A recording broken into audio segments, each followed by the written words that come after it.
नमस्कार दोस्तों, स्वागत है आपका प्रयास क्लासिक में। उम्मीद है आप स्वस्थ होंगे, मस्त होंगे। आज मैं आपके समझ लेके आया हूँ हिस्ट्री के कुछ आपके पेपर, या सिंपल कह दूँ हिस्ट्री का दिल्ली सल्तनत लेकर आया हूँ। क्या? हिस्ट्री का दिल्ली सल्तनत, जिसमें कि मैं आपके समझ कुछ आपके स्टार्टिंग करूँगा गुलाम वंश से, जिसमें कि पहले स्टार्टिंग में लगभग जो छोटा सा संक्षिप्त रूप में आपको गुलाम वंश के बारे में वर्णन करूंगा। देन उसके बाद जो आपके उससे क्वेश्चन है, यानी कि वन लाइन क्वेश्चन है, वो आपके सामने मैं आपको लेकर आऊँगा संक्षेप के रूप में, यानी कि लगभग बहुत ही शॉर्ट वीडियो है आपकी, ज़्यादा लॉन्ग वीडियो नहीं होगी। ठीक है, तो ये आपका जो इतिहास में कराऊंगा आपका दिल्ली सल्तनत वाला, वो मिडिवल हिस्ट्री के अंतर्गत आता है। ठीक है, मिडिवल हिस्ट्री में आता है। और उसमें भी मैं बता दूं कि स्टार्टिंग में आपका जो क्या आता है, आपका दिल्ली सल्तनत, उसके बाद क्या आता है आपका मुगल साम्राज्य। ठीक है, पहले क्या आता है आपका दिल्ली सल्तनत। देखो सिंपल कह दूं कि पहले क्या आपका स्टार्टिंग में मैं आज आपके समझ जो वीडियो लेके आया हूँ वो किसके लेके आया हूँ, दिल्ली सल्तनत। नेक्स्ट आपका आएगा मुगल साम्राज्य। ठीक है, मुगल साम्राज्य ये कराऊंगा मैं आज। लगभग ये भी, इसका भी लगभग आपके दो पार्ट होंगे। आपका आज फर्स्ट पार्ट और सेकंड पार्ट। फर्स्ट पार्ट में मैं आपको बता दूं कि लगभग दिल्ली सल्तनत का संक्षिप्त रूप लेके आऊँगा। देन ये यदि ये मैं बता दूं, यदि ये वीडियो अच्छी लगती है किसी को, ये इस पर अच्छे व्यूज़ आते हैं, तो मैं सेकंड पार्ट जरूर लेके आऊँगा। उसके बाद आपके समक्ष लेके आऊँगा मुगल साम्राज्य। ठीक है, तो ये आपकी जो वीडियो है ना, वो आपकी हर परीक्षा के लिए मेन है। सिंपल कहोगे, आपका जो पुलिस की परीक्षा आने वाली है, आपकी फॉर्म आने वाले हैं, उसके लिए मेन है, या एसएससी की कोई भी परीक्षा उसके लिए मेन है, या आपका जो ग्रुप डी की आपकी परीक्षा प्रारंभ होने वाली है उसके लिए मेन है। उसके बाद आर्मी का पेपर चल रहे हैं वर्तमान में, उसी के लिए तो बहुत ही महत्वपूर्ण है। ठीक है, बहुत महत्वपूर्ण वीडियो है। और उसके बाद आर की 27 जुलाई को जो आपकी आर यह सिंपल कहूँ उत्तर प्रदेश समीक्षा अधिकारी की परीक्षाएं, उसके लिए तो बहुत ही महत्वपूर्ण है, वीडियो कार्यरत रहेगी। ठीक है, बिना समय गवाए बढ़ते हैं वीडियो के आगे। देखिएगा, शुरू करते हैं। पहला है दिल्ली सल्तनत सामान्य ज्ञान प्रश्नोत्तरी। ठीक है, इसमें मैं दिल्ली के कुछ सामान्य ज्ञान के प्रश्नोत्तरी लेके आऊँगा। सिंपल कह दूं कि दिल्ली सल्तनत से जितने भी आपके क्वेश्चन हुए हैं या पूछे जाते हैं, यानी कि सिंपल कहूँ प्रीवियस ईयर, यानी कि जितने भी प्रीवियस ईयरों में पेपर आपके पूछे गए हैं, वो सारे पेपर मैं आपको लेके आऊँगा। नेक्स्ट बता दूँ, जो दिल्ली सल्तनत का जो भी आपका कार्यकाल है, मैं बता दूं वो आपका 1206 से लेके लगभग 1526 तक है। दिल्ली सल्तनत को लगभग आपका जो टाइम पीरियड है, लगभग 320 साल तक इसने शासन किया है दिल्ली सल्तनत के राज्यों पे। देन उसके बाद बता दूं कि इतिहासकार कहते हैं दिल्ली सल्तनत के अंतर्गत लगभग 5 वंश आते हैं। 5 वंशों ने दिल्ली सल्तनत पर राज्य किया है। अब वो 5 वंश कौन से हैं? तो इतिहासकारों ने 1206 से 1526 ईस्वी तक भारत पर शासन करने वाले 5 वंश कौन कौन से हैं? पहला वंश आता है आपका कौन सा? गुलाम वंश। नेक्स्ट, यानी कि जो गुलाम वंश है वो आपका 1206 से लेकर लगभग 1290 के अंतराल में आता है। नेक्स्ट है खिलजी वंश, जो कि आपका 1290 से लेकर लगभग 1320 तक आता है। देन उसके बाद तुगलक वंश, जो कि आपका 1320 से लेके सन 1414 तक। और नेक्स्ट सैयद वंश, जो कि सन 1414 से लेके 1421 तक, तो 1451 तक। और लास्ट है आपका लोधी वंश, जो कि 1451 से लेके 1526 तक के काल को हम क्या कहते हैं?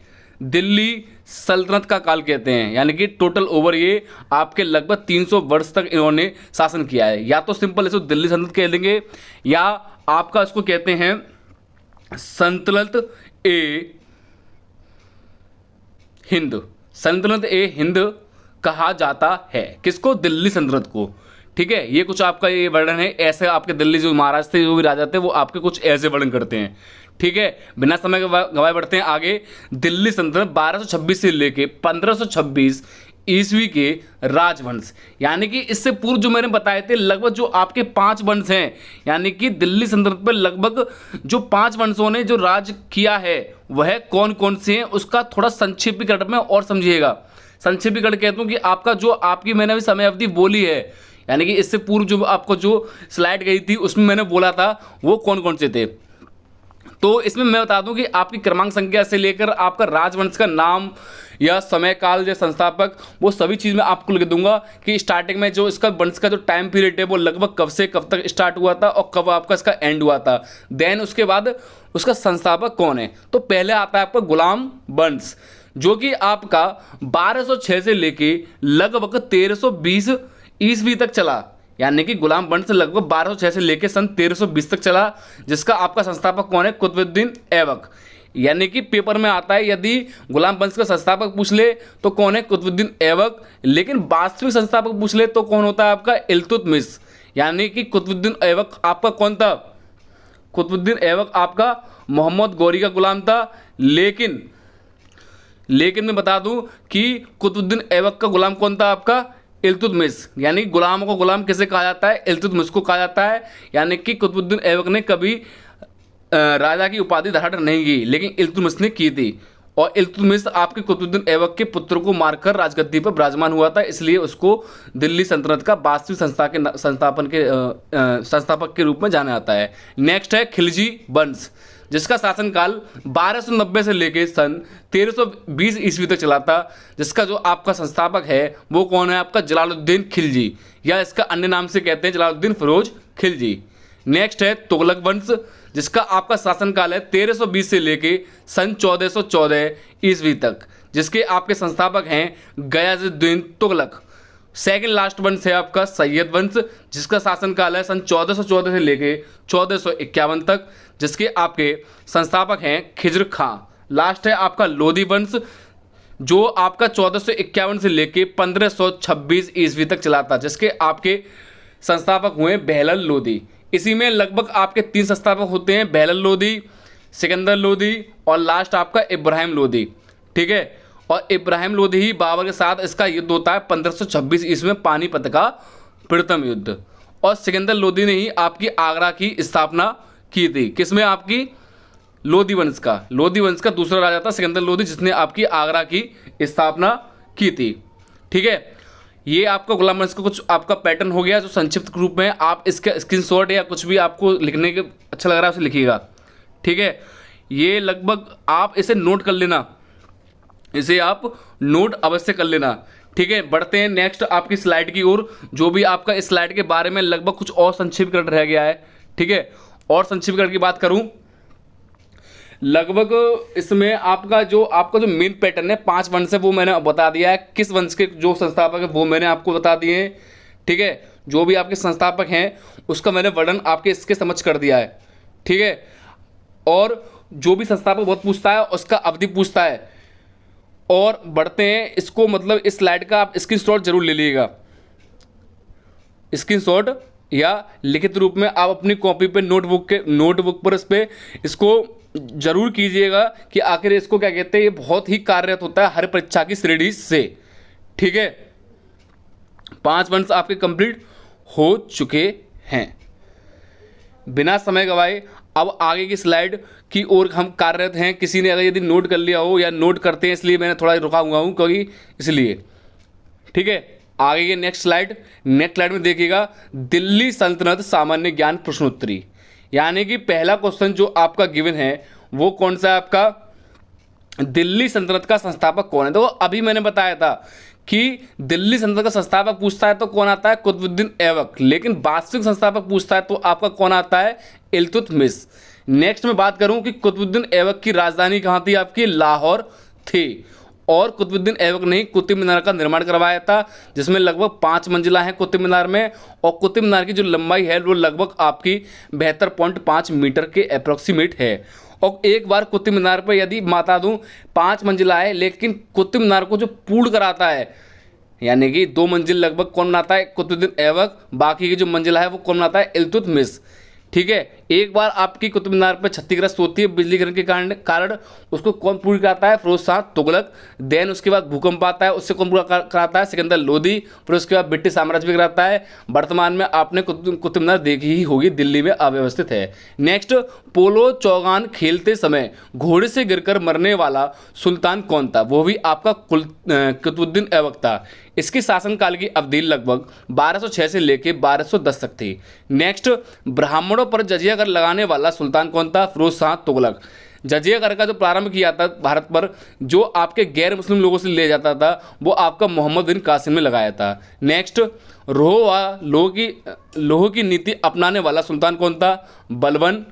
और लास्ट, पहली बार मंगोल पर आक्रमण किसके शासन काल में हुआ? यानी कि सबसे पहले जो मंगोलों का आक्रमण हुआ था, जो छोटी छोटी मूंछ वाले और जिसको देख के छोटी छोटी आंख वाले लोग डरते थे, तो वो किसके शासनकाल में हुआ था? पता होगे, इल्तुतमिश के शासनकाल में। किसके शासनकाल में हुआ था? इल्तुतमिश के शासनकाल में पहली बार मंगोल आक्रमण हुआ था। ये आप जो ध्यान करना कि किसके शासनकाल में सबसे ज़्यादा आपका या सबसे पहले आपका मंगोल आक्रमण हुआ था। ठीक है, नेक्स्ट देखिएगा, पहली बार मंगोल पर आक्रमण किसके शासनकाल में हुआ था? इल्तुतमिश के में। नेक्स्ट एक आपकी प्रथा थी, जिस प्रथा को बहुत से लोग क्या कहते हैं देखते हैं, तो पहली प्रथा मैं बता दूं कि जिसको था आपका सिजदा व फैवोस या फाइवोस लिखा है, सिजदा व फैवोस का प्रथा का प्रचलन किया। यानी किसने आपका स्टार्ट किया?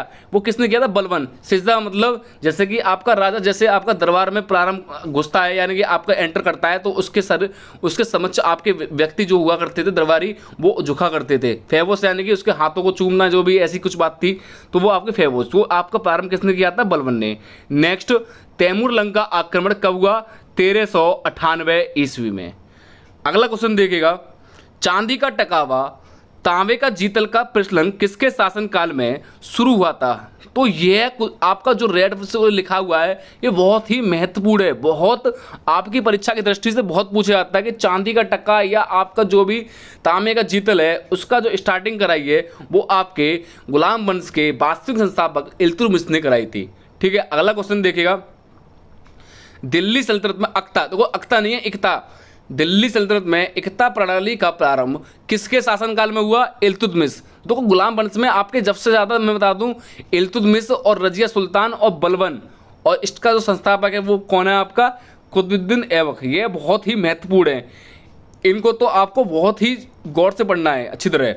लगभग आपके गुलाम वंश में 11 शासक हुए थे। ठीक है, यानी कि स्टार्टिंग में आपके कौन आते हैं? आपके स्टार्टिंग में कुतुबुद्दीन ऐबक, फिर आरम शाह, फिर इल्तुतमिश, फिर इल्तुतमिश का पुत्र रुकनुद्दीन फिरोज, उस पुत्र आपका अयोग्य होता है, उसकी माँ शासन करती है। उसके बाद रजिया सुल्तान, रजिया सुल्तान का बहुत ही अच्छा शासनकाल है। ये आपकी प्रथम शासिका थी, जिसका शासनकाल लगभग 1236 से लेकर 1240 तक था। नेक्स्ट, सार्वजनिक निर्माण के लिए विख्यात सुल्तान कौन था? कौन था आपका? फिरोज शाह तुगलक। देखो फिरोज तुगलक हो गया, तो फिरोज शाह आता, थोड़ा होता है मिस्टेक। अगला ये बहुत ही मेन है, अगला जो आपके ब्लू कलर से लिखा हुआ है, सितार का आविष्कार किस आविष्कारक माना जाता है? तो सितार का आविष्कारक किस व्यक्ति को माना जाता है? सितार का आविष्कारक अमीर खुसरो को माना जाता है। किसको? अमीर खुसरो को। मैं बता दूं, अमीर खुसरो ने आपके सितार का आविष्कार किया था, जो भी गायन गजल हैं उसके बारे में। नेक्स्ट, भारत में दासों के निर्यात में प्रतिबंध किसने लगाया था? फिरोज तुगलक ने। अगला, गाजी शब्द का तात्पर्य क्या है? काफिरों का वध करना, यानी कि सिंपल कहूं, जो आपके गैर मुस्लिम लोग हैं उनको मारना। उससे के बाद एक उपाधि मिला करती थी, जिसे हम कहते हैं गाजी। तो उस टाइम पे ये हुआ करता था, आजकल तो ऐसा कुछ नहीं है। ठीक है, यानी कि काफिरों को मारने के बाद ही एक उपाधि मिला करती थी। बहुत से आपके शासकों ने धारण भी की थी। अगला देखिएगा, खुम्स का क्या अर्थ है? यानी कि जो व्यक्ति लूट का धन लेके आता था, उसे हम क्या कहते थे? खुम्स कहते थे। यानी कि ये कुछ आपके खुम्स थे, जकात थे, जजिया करते, या आपके अन्य टैक्स भी है, टैक्स के रूप में आता है, खुम्स आ जाए, या उस्र, एक उस्र भी पूछा जाता है। आप मुझे कमेंट करके बस बताओ, जो उस्र जो हुआ करता था वो क्या है? यानी जैसे कि आपका खुम्स क्या है? लूट का धन। एक चीज़ आती है उस्र। उस्र क्या चीज़ है? कमेंट करके मुझे अवश्य बताएं। उसके बाद आप मुझे ये बताना कमेंट करके, ऐसा कौन सा शासक हुआ है गुलाम वंश में जो टोपी सीकर अपना जीवन व्यतीत करता था? टोपी सीकर अपना जीवन व्यतीत करता था। ठीक है, वो राजा बन गया तो अभी टोपी सीता था, लेकिन आपका राजा से पहले भी टोपी सीकर ही अपना जीवन व्यतीत किया। नेक्स्ट क्वेश्चन दिया हुआ है, दिल्ली सल्तनत में सबसे लंबी अवधि तक किस वंश का शासक? वो बहुत ही धीरे चल रहा है, तो वो प्रोसेसिंग क्या करते हैं, तो नेट का भी थोड़ा प्रोसेस है। तो किस वंश का शासन रहा? बताओगे? दिल्ली सल्तनत पे सबसे लंबी अवधि तक किस वंश का शासन रहा? तो वो कौन है आपका? कौन सा राजा है आपका? तुगलक वंश। यानी कि इसमें क्या पूछा है? आपका दिल्ली सल्तनत पे जो सबसे लंबा टाइम पीरियड है, तुगलक वंश चला है। यानी कि तुगलक वंश का टाइम पीरियड लगभग कितना था आपका? कमेंट करके बताना। मैंने पहले बताया तुगलक वंश का शासनकाल का अवधि कितना था। नेक्स्ट, इब्ने बतूता भारत किस वर्ष आया था? 1333 ईस्वी में इब्ने बतूता भारत पर आया था। कमेंट करके मुझे बताना इब्ने बतूता किसके शासनकाल में आया था। अगला, दक्षिण भारत की विजय करने वाले या करने वाला दिल्ली का प्रथम सुल्तान था, कौन था आपका? अलाउद्दीन खिलजी। तो यानी कि दक्षिण भारत की जो विजय पे आपका प्रथम, यानी कि सिंपल कहूँ कि आपके साउथ साइड में जो आपकी विजय हासिल की थी, फतेह की थी, वो कौन सा राजा था? आपका अलाउद्दीन खिलजी जी। इसी ने आपकी कोहिनूर आपका हीरा निकाला था। नेक्स्ट, चहलगानी या चालीसा का संहार किसने किया? बलबन ने। लोधी वंश का संस्थापक कौन है? बहलोल लोधी। अगला है लोधी वंश का कौन सा? बहलोल लोधी। अगला, किस सुल्तान ने तुगलकाबाद शहर बसाया? गयाजुद्दीन तुगलक ने। अगला, राजधानी दिल्ली से दौलताबाद स्थानांतरित करने वाला सुल्तान कौन था? मोहम्मद बिन तुगलक। इल्तुतमिश गद्दी पर कब बैठा? 1211 में। दिल्ली के सुल्तानों में किसे लाखबख्शी के नाम से जाना जाता है? कुतुबुद्दीन ऐबक को। और युद्ध मैदान में लड़ता हुआ कौन सा शासक मारा गया? इब्राहिम लोधी। और सैयद वंश का समयकाल क्या था? सैयद वंश का समयकाल कितना था आपका? सन 1414 से लेके 1451 ईस्वी तक। तो सैयद वंश कौन सा था आपका? जो कि आपका लोधी वंश से पहले वंश आता है, उससे हम कहते हैं सैयद वंश। लगभग 5 वंश बताए थे, और जिसका शासनकाल सैयद वंश का सन 1414 से लेके 1451 तक चला था। उसके देन आपका लोधी वंश आता है, जिसका 1451 से लेके 1526 तक चलता है। और 1526 से ही आपका क्या करते हैं? पानीपत का प्रथम युद्ध होता है, जहाँ से आपका बाबर आपका भारत में एंटर करता है और इब्राहिम लोधी को पराजित कर, यानी कि सिंपल कहूँ कि आपका दिल्ली सल्तनत का ऐसा राजा जिसकी आपकी युद्ध स्थल में ही मृत्यु हो गई या मारा गया, वो कौन था? आपका क्या कहते हैं? इब्राहिम लोधी। उसके बाद बाबर के 1526 में युद्ध हुआ, 1527 में, 1528 में, 1529 में, 1530 ईस्वी में बाबर की भी मृत्यु हो गई थी। ठीक है, अगला देखिएगा, दिल्ली की जनता की इच्छा से बना प्रथम सुल्तान, यानी कि दिल्ली की इच्छा से, यानी दिल्ली की जनता ने आपका ये वोट डाला या वोट नहीं डाला, हालांकि आवाम की इच्छा थी कि यह सुल्तान बना था या बनी थी, कौन थी? वो आपकी कौन थी? रजिया सुल्तान। रजिया सुल्ताना ऐसी प्रथम शासका है जो कि आपकी दिल्ली की इच्छा थी कि हाँ ये सुल्तान बने। लेकिन आपके इतिहासकार कहते हैं यदि रजिया लड़की नहीं होती तो वो बहुत टाइम तक शासन करती, यानी कि रजिया शासन बहुत टाइम तक करती। तो ये आपके कुछ क्वेश्चन मैंने आपके समझ कराए हैं। यदि ये वीडियो आपको अच्छी लगी हो, आप इसे लाइक, सब्सक्राइब और शेयर जरूर कीजिएगा। यानी कि शेयर करना, ऐसे आप ना बोले, बहुत से लोग इसे शेयर नहीं करते, सब्सक्राइब भी नहीं करते, तो आप इसे सब्सक्राइब जरूर कीजिएगा। बहुत मेहनत लगती है वीडियो बनाने में और आपके बताने में, तो इसलिए अगर आपको अच्छी लगती है, सब्सक्राइब करते हो, तो नेक्स्ट आपका जो पार्ट लेके आऊँगा वो दिल्ली सल्तनत की कुछ प्रमुख इमारतें लेके आऊँगा, जिसमें आपकी इमारतें, अढ़ाई दिन का झोपड़ा कहाँ है दिल्ली में, किसने बनवाया आपका? वो कुतुबुद्दीन ऐबक ने। कुतुब मीनार कहाँ है? दिल्ली में। जामता मस्जिद कहाँ है? दिल्ली में। फिरोज शाह कोटला कहाँ है? दिल्ली में। ये कुछ आपके पता लेके आऊँगा यदि ये आपको वीडियो अच्छी लगती है। ठीक है, तो आप इसे सब्सक्राइब जरूर कीजिएगा, लाइक जरूर कीजिएगा।